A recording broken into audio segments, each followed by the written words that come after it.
Hello guys and welcome to DC East Universe, your one-stop shop for all news related to DC. I am Shrirup Shah, joined with the co-founder of this channel and my dear brother Shobit Shah to do a podcast on episode 3 of Naomi season 1 and episode 3 of Superman and Lois season 2. I would like to say to the audience that it may contain, or I should prefer to say, it will contain some spoilers. So anybody who has not watched it yet should go and first see the episode and then come back to this video, or you can just drop a like and subscribe to this channel and then you can go and watch the real episode and then come back here to see this video and our discussion and some of the interesting facts that we will provide. You shall also share this video with people like you all so that they can also watch this channel. They can also subscribe the channel and that will help us grow and that will help you all also to get more content like this. So Shovik, what do you think about Naomi episode 3 season 1? Yeah, so thank you, Shuru, for introducing me. And hello, everyone. We are back again with another week podcast of Superman, Lois and Naomi. But this week, there will be something interesting going on here because we will actually divide our review and we will give our review separately. First of all, I will do the review of Naomi and then I would like Shuru to give the review of Superman and Lois. And that's the only thing I want to explain here because we will not do both the reviews because for two reasons. First of all, Shiruk is a huge Superman fan, and I just want him to express his joy for the episode, which was bizarre in every aspect. And second of all, the reason is the video should not get long enough so that you guys never get bored. So that is the reason I will do the Naomi reaction, and then I would like Shiruk to do the Superman and Lois reaction, and then we will give our final thoughts at the end, and we will wrap up this video. So without further ado, I am going to start with my Naomi reaction of episode 3, season 1. So here we go. So as I have already told in the last episode, that Naomi season 1, episode 2 was a big dip from the pilot episode. And that was something I feel very much. And I feel that I am not connected to the series and I can't watch this series anymore. I should give up watching this series after this season. But I am very happy they have proved me wrong again in episode 3. They have given us something which we definitely wanted. The episode 2 was very less moving and very slow and everything was wrong there. And they were doing the stuff like CW stuff and not going with the story, just spending the time and then just showing nothing, everything like that. But I didn't like that, and I have also told that on my review last week that I don't like the series, and my review was for that week was 6.5, like or something like that. But this week I am very surprised and was very much shocked that they have actually developed their story a little better. I don't know whether they have listened to us or not. But jokes apart, this episode was actually very good, and they have a huge amount of plot, underneath plot going around here, and the plot is somehow coming very smoothly to us, and we are getting the actual story and the thing what's going out there, and there is something attention going on, which is very much important for a series like this in the earlier episode, so that they can lay a base for their own story to thrive in the future. So now I will describe the story in a brief. In the series, there was a scene where the actual Naomi goes out to D and asks that how she can manipulate her power and use the stuff which was being recovered from the forest. And then Dee told her that there was some group of people working out there in an old facility which was being locked out for a very long time, and there was ancient relics there, and she can find what she needs from that place. And then we see that actually that man Zumbado, he is going to meet some woman, and that woman is also a alien from outer space, and they are actually talking about their own origin story and the planet from there where they belong and how they have thrive and survive here, and why they are hiding their own uh, what will I say, their own identity. And then we saw that Naomi actually goes out with her friend, and then she find out her own power when she uses her own power first to uh, stole the disc, the alien disc from Zimbardo's locker, and then she uses her own power. And the power is, for now, it is actually the mind power with which she can control everything, and some magical stuff like that, where she can break anything or bend any metal like that. And then she uses her power again to find out the relic which was underneath in the underground. But when she uses her power, there was some disturbance in the underground, and the whole facility came down on Naomi. And then she just got away from there. And then we also find out there that when Naomi came back to her home, where her father and mother were very much annoyed with her, that she's actually lying nowadays and she's not going to college, and she's wasting her time. And then Naomi just was going to reveal her own secret identity of she have that she wants to convey to her parents that she has some power. And then she was actually uh, stopped by her father, and actually they said that they knew everything, and they drove Naomi to a place where actually from where they have founded Naomi and from where they have adopted Naomi, and they actually show him a area, a crash site where Naomi's alien spaceship was actually landed. And when Naomi touched that place, the place was growing with the magical alien words.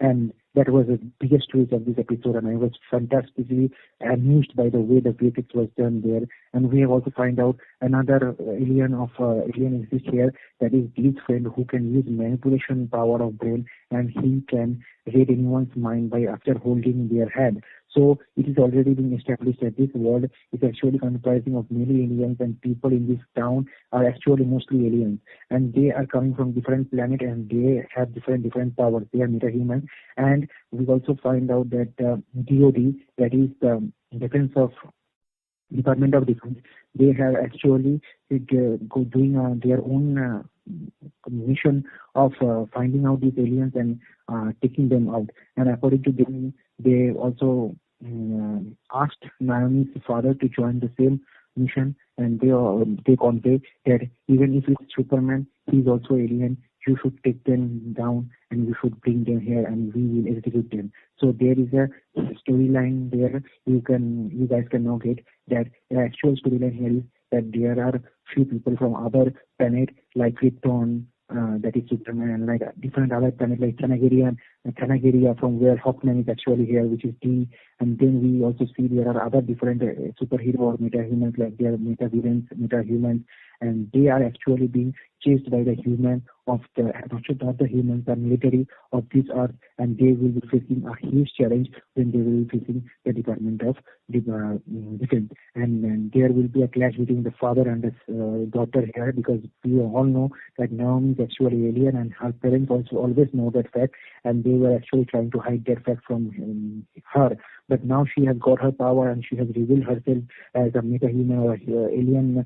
Now it will be very hard work for her own father to protect her daughter from a alien invasion or from a defense invasion on alien. So that was the story of Naomi season 1, episode 3, and the story was actually very enthralling and engaging, and the plot was very good in this, and the editing was somehow a little bit of problem. The first in starting credit post the starting credits where they just starts without any pre-intimation, prerequisite like that. That was the main problem for the first episode. And there are some places where there was a sluggish editing also for few of the scenes, and some background music, rock music which was used. I don't think that was used perfectly. So these are some of the few different or the few of the problems that this episode or this series is actually facing from the other episodes like Superman and Lois and Peacemaker. But anyhow, this episode is actually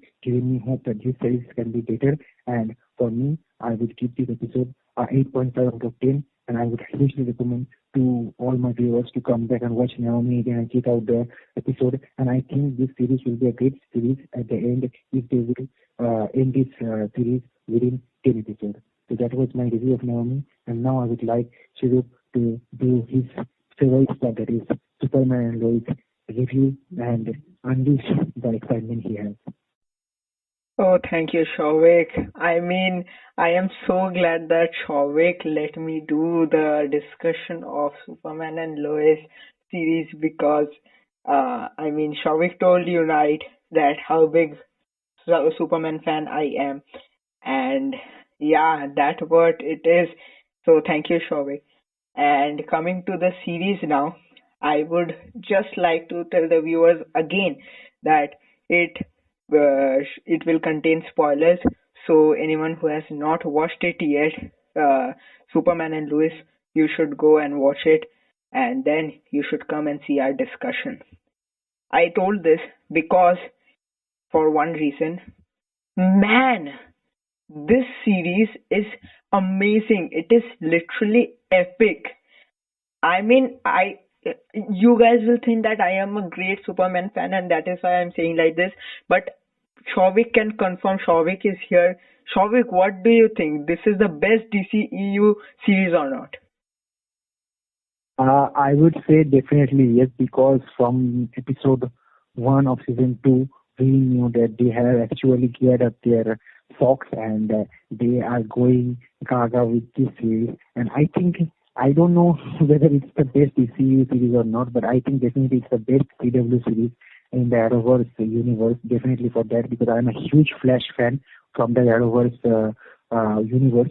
And I myself is still hooked with Flash, and I can't wait for Flash season 8, which is coming out in March. And we will also do the episodic breakdown like it's a Flash at that time. But anyways, but I think that after Flash, my favorite episode or my favorite series from Arrowverse should be Arrow itself. But now I think Superman and Lois has overthrown and dethroned both the series from my top two, and it's the official number one. Yeah, man. It's I feel so lucky and I feel so blessed because first of all, this is the new era of DC, and for sure it is because these contents were missing earlier, and how DC is dropping these contents in these years and in these spans, time spans. It is out of the mind and out of the box. DC is showing their best class here. And now, coming to the series, yes, I would agree it is the best CW series I have watched. And man, episode 3 is a blockbuster episode. Firstly, we see in the starting scene that Superman goes into the space, and from there he tries to come near the mines, but again he gets some visions and he falls down. And from there we could see that his nature changing a little bit. He is going crazy, he is going frustrated in small things, and he cannot control his anger nor his heat visions. We see a scene in the episode where he throws his heat visions on his hand, and his hand, the skin of his hand slightly burns out, and that was an important part of the series. Not only the series, but the character of Superman itself. That the heat that we know that how strong the heat visions is really of Superman. Now coming to the side of the story where we see Sarah and Sarah and Jordan meet up again, and also they sort out things between them.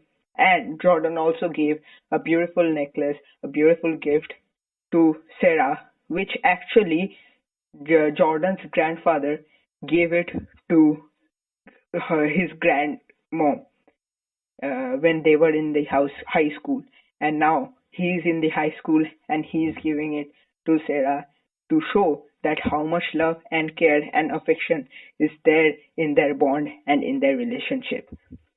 Coming to the other child, Jonathan, he gets a little clash with Timmy and also gets to know that the drugs which Timmy was taking to be stronger and to be a good player in football, or aka soccer in UK, we can say. And yeah, so we also get to know that those drugs which were sold to Timmy were sold by none other than Jonathan's girlfriend. And he was, in the last scene of the episode, we see that he was not quite upset with that, but rather he also wanted that drug, and he also wanted to prove Timmy that he can also take it and he can also be as strong as him. So that was Yeah, the I scene. would like to Yeah, I would like to say add something here. yeah, yeah, Actually, um the struggle Jonathan is facing being a normal kid in a yeah, superhero yeah, family is actually being portrayed very nicely in this series, and I somehow connect with that storyline because we are a normal guys, and we can think of a family member who has superpowers, and then we are normal. Then you can definitely do something like that using drugs and overpowering yourself so that you can prove someone that you are also capable. So that's something very heartwarming, and it will definitely connect to the audience. I yeah. would I definitely mean, like to add this. we can see that how Jonathan is happy with small things. Where his father Superman, aka Clark Kent, tries to make their kids happy, as he did some bad stuffs, or as he did some stuffs which was not to be done in front of their kids, and also he could not manage his anger. So we see in that scene that Jonathan says his dad to teach him how to drive that truck, and he was so happy in that small thing. And that shows how difficult it is a life for a ordinary man, for an normal human being as Jonathan, to live in a family of Superman. Superman, and also Superman's child, Jordan. So now coming on to another side of this episode, and arguably the most interesting side, not only in this episode but in the whole season 2. We get to know who the person in the mine was, or who the thing in the mine was. In the last scene, we see Superman getting hand to hand with our villain, and also John Iron trying to save him, but was unable. Whereas we see while Superman and our villain was fighting, Superman also Yeah, got his Shuruk. will. So Yeah. before your climax, I would like to add another point here.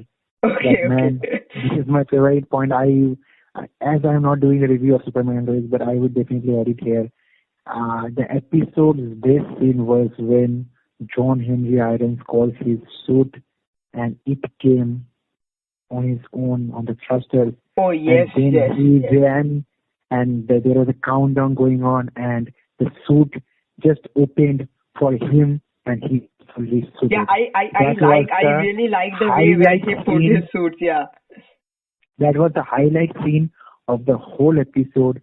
Man, we know that scene is somehow or somewhat inspired from Marvel Comics Iron Man movies, but we have seen such kind of thing in Iron Man previously, where Tony Stark can bring his suit or call his suit from anywhere in the earth, and then the suit will come and it will open up the hands and the armor and the head part, and he will just go smoothly into that and it will fit. But that was actually in a very slow and normal way. But here the thing is going in a speed of seconds, and this is a very fantastically done editing.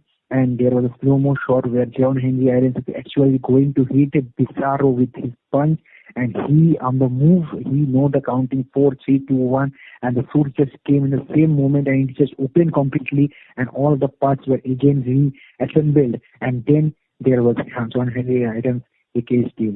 I am just blown away with that scene. It's the best DC scene of the year until now.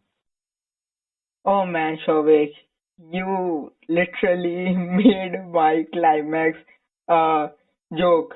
I don't know anyone has heard it or not, but Anyways, I'm going to say, you guys, do not worry. So yeah, I was going to say about the steel and how he wore the suit and all.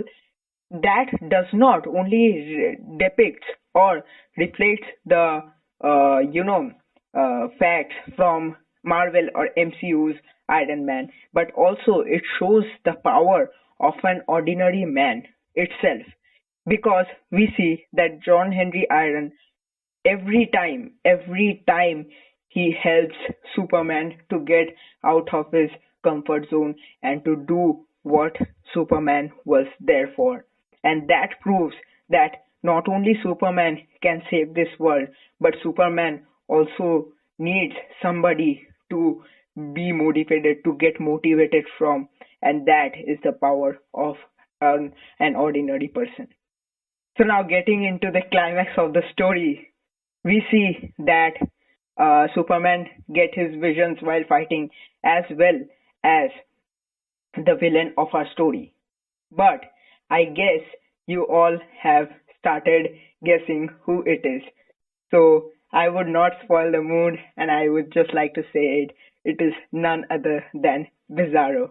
Oh man, we know in the comics that Bizarro can take shape of many human beings, but we generally visualize Bizarro as in Superman because of his sign on the chest, the inverted sign of Superman on his chest, the inverted sign of hope. And coming to the interesting part, Bizarro is played by none other than Tyler Hoechlin himself.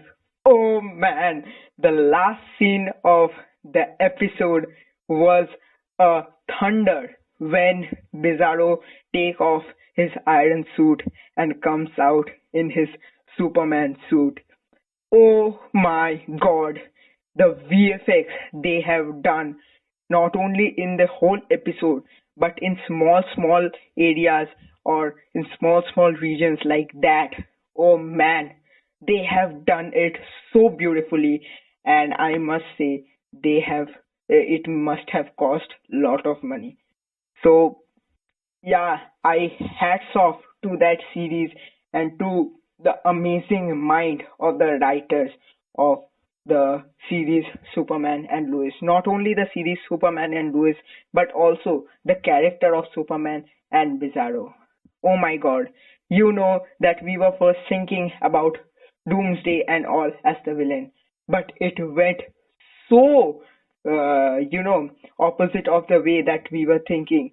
Doomsday and all were such a small, uh, you know, surprise element for us.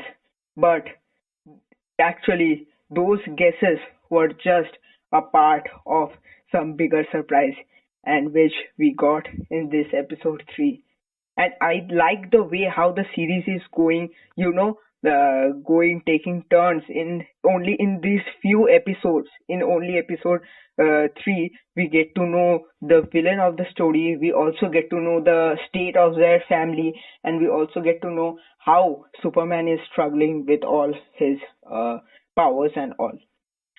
So at last, I would like to give my rating for this episode of Superman and Lois, and that will be 9.7 out of 10. Brilliant, brilliant, brilliant. Oh my god. I I am genuinely giving this rating, and I am not getting overwhelmed by any facts. I am genuinely originally giving the rating, and I feel it is the actual rating and it is the accurate rating that this series should get. Not only for the Superman's character, but also the Lois Lane's character, how well she is doing in this series. So Yeah, so I yeah, would like to say there that, yeah, I'm very much amazed and very much lucky. I feel that we as a DC fan are very lucky that DC, whatever they are doing now, whether it's Peacemaker, Superman, Lois Naomi, or any other stuff that is coming, the first past movies and the upcoming movies which are coming, I think the way they have made they have given their best out now, and they have set the standard high now for themselves, and the quality they are producing is very interesting, and we just love this version of DC and the hierarchy there who have been working behind those series or movies. They are actually doing great job, and kudos to the writers and the directors of these series and movies. And now I would just like to end the podcast by saying, by giving my own review of Superman and Lois. I can't resist myself because it will be a 10 on 10 definitely for me because of the only three reasons. And those three reasons: number one, the bizarro twist that was unbelievable. Number two, the VFX of the series, the way John Henry Adams' suit was there, the way Superman actually used to fly in the speed, the way they thrust there with the speed, that was fantastic. And number four, for another reason, that is the connection of them with Supergirl series. As we know that Lana Lane's, or actually Lois Lane's sister Lucy Lane is coming to meet her, and we all know that Lucy Lane was actually a part of Supergirl series, and she was Yes. antagonist in that series. So that was the three reasons for which this episode was very visual to me. And without further ado, I would like to end the podcast here. Well, And I would like- I just want to say one thing, that I have a theory, a little theory. It is somewhat related to Peacemaker. You can also see the episode of Peacemaker on our channel. You can just go and, you can give a like there. But before that, listen to this. I guess we can see an appearance of Bizarro in Peacemaker, or we can see an appearance of Peacemaker in Superman and Lois, which is probably less chancetic, but I guess we can see appearance of Bizarro in Peacemaker, as we know that in the latest episode of Peacemaker, episode 5, we see that there are many times they have taken the name of Superman, and they have interconnected the points that Superman is actually from DCU, that is Henry Cavill, and this Superman it is might from be, Arrow, but at the same time we are having both the series, Superman and Lois, and also Peacemaker. I mean, you can actually they are both located in separate arc or multiverse. We can as we know, but yeah, it can happen if the Flash can connect anything. If the Flash from two Earths like Grant Gustin and Ezra Miller can come face to face, then anything can happen. We can somehow someday see John Cena's Peacemaker standing in front of Tyler Hoechlin's Superman. You never know. Exactly. That's what I was saying. It is this multiverse. You can't expect anything, and the possibilities are endless. So now we will end the podcast here, and I would like you guys to please like, share, and subscribe the channel. I hit the bell icon, and please share your thoughts in the comment section below. And guys, thank you for supporting us with the podcast. You guys were always there with the views, and I would request you all guys, whoever is coming and giving us views and watching our videos, please hit this like option and share the video. And please do subscribe, because with you guys and your support, we will grow as a community, and we'll bring this kind of huge and best stuff from DC Universe to you. So until next time, #DC Universe. Yeah. DC East Universe. Yeah.